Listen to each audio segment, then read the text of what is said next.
So very good morning to everyone. It's a very good cool morning, ठंडा है।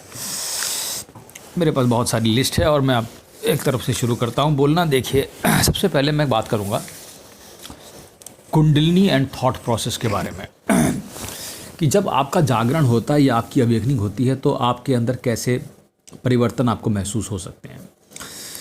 देखिए, जब भी कोई आदमी की अवेकनिंग होती है, इसका मतलब वो इस लेवल से उठ करके कहीं ऊपर को बढ़ रहा है, तो उसके अंदर बहुत सारे तमाम किस्म के विचार आते हैं।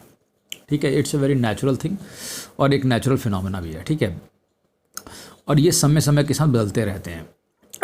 ये मैं आपको कई बार बता चुका हूँ कि एंजाइटीज़, डिप्रेशन और डिसऑर्डर्स एंड ये सब मेंटल, साइकोलॉजिकल, साइकोसोमेटिक बीमारियां आपको हो सकती हैं। इसमें कोई खास बात नहीं है कुंडलिनी जागरण के टाइम में। अक्सर लोग ये सोच कन्फ्यूज़ होते हैं कि ये है क्या, कोई कह रहा है मुझे दर्द हो रहा है, कोई कुछ हो रहा है। So the point is it is very natural. ठीक है, और अवेकनिंग इतना आसान नहीं है। अवेकनिंग के साथ सैकड़ों हज़ारों चीज़ें जुड़ी हुई हैं। तो जब तुम अवेकन होते हो तो तुम्हारे अंदर जितना भी मल भरा हुआ है, ठीक है, व्हाट इज़ कॉल्ड एज मल, या जितनी भी डर्ट है वो सब निकलेगी। It's very natural. किसी चीज़ को खाली करना है तो कुंडलिनी क्या करती है? तुम तो कुछ करते हो नहीं, करती तो जो कुछ है वो कुंडलिनी है, या जो एनर्जीज तुम्हारे अंदर बैठी हैं वो करती हैं।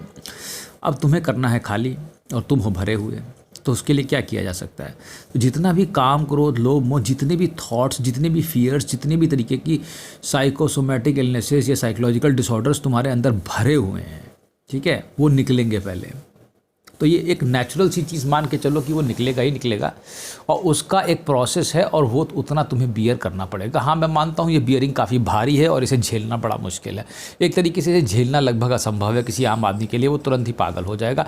लेकिन जिनको ये सब दिया जाता है, उनके गुरु उस चीज़ की व्यवस्था करते हैं कि उनका माइंड इतना डिस्टर्ब ना हो या उस तरीके से उसको कोप अप कर सकें जब उसके उतने प्रेशर आ रहे हैं या उतनी सारी चीज़ें हो रही हैं। तो जैसे मान लीजिए, इसमें क्या है, ये फेजेस में चलती है। जैसे मैं आपको अपने फेजेस समझाता हूँ। जब ये एक पर्टिकुलर लेवल तक तो पहले तुम्हें ये आनंद देगी अवेकनिंग। ठीक है, कुंडलिनी क्या करती है, पहले इनिशियल स्टेजेस में तुम्हें उतनी डिस्टर्बेंस नहीं क्रिएट करेगी, तुम्हें अच्छा महसूस कराएगी, तुम्हें अच्छा लगेगा जब शुरुआत होती है इसकी। ठीक है, मूलाधार से। तो तुम्हें क्या होगा, और अवेकनिंग हमेशा एक सिद्ध गुरु के द्वारा या परमेश्वर के द्वारा ही की जा सकती है। ये किसी साधारण आदमी के बस की चीज़ नहीं है, मैं फिर से तुम्हें कह देता हूँ। ठीक है, ये कोई भी शरीरधारी आदमी नहीं कर सकता है, सीधी बात ये है। या तो शरीरधारी भी होगा तो वो अशरीरी होगा, या द्विशरीरी होगा तो वो कर सकता है।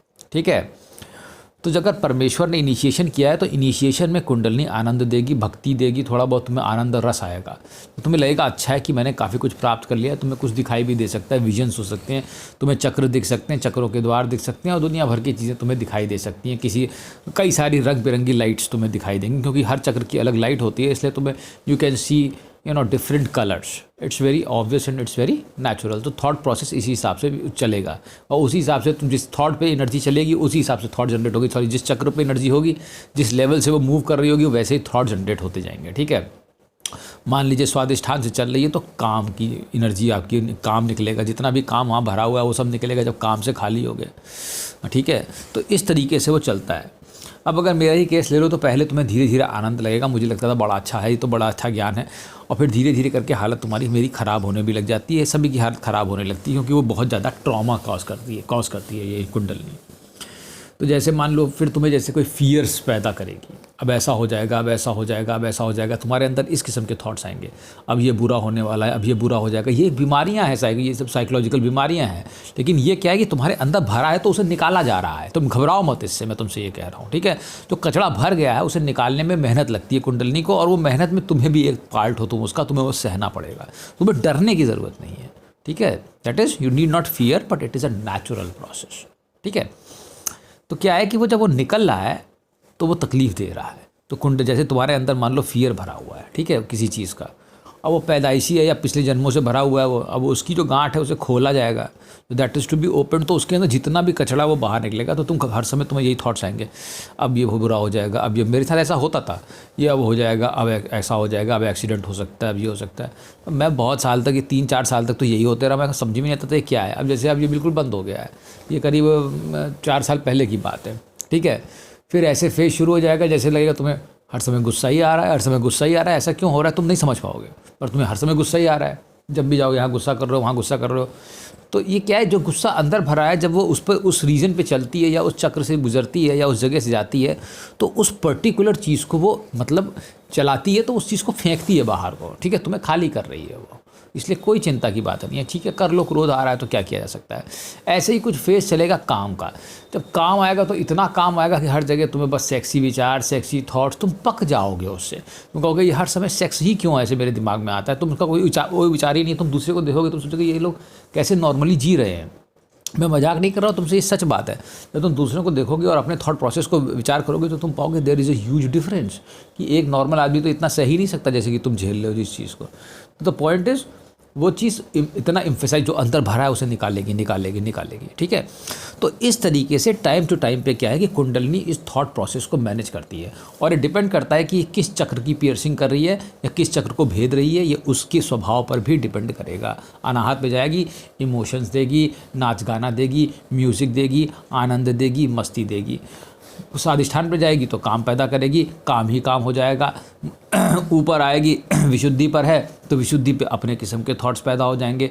भोजन भोजन भोजन, पता लगा भोजन ही करने की इच्छा हर समय कर रही है, तरह तरह का भोजन लाओ, भोजन लाओ, भोजन लाओ, भोजन लाओ, तो हर चीज़ का एक इफेक्ट है, तो तुम समझ ही नहीं पाओगे। ये बड़ी मज़ेदार प्रोसेस है, ठीक है। कहने को ये बड़ी मज़ेदार लगती है, कितना मज़ेदार है भी नहीं, काफ़ी कठिन है, ठीक है।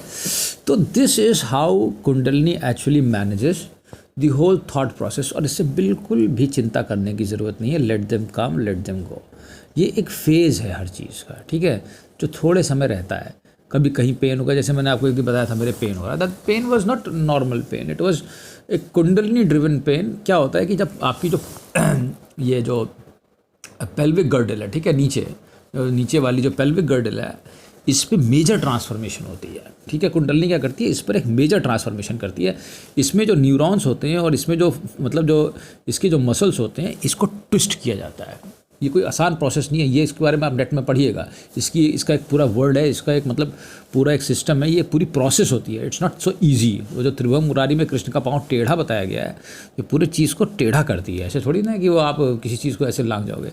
तो जो पेल्विक गर्डल में इतना बड़ा चेंज होता है तो काफ़ी दर्द हो, that creates pain, you know, so that was that pain actually. तो चीज़ें होती रहती हैं और उसी हिसाब से थॉट प्रोसेस चलता रहता है, ठीक है।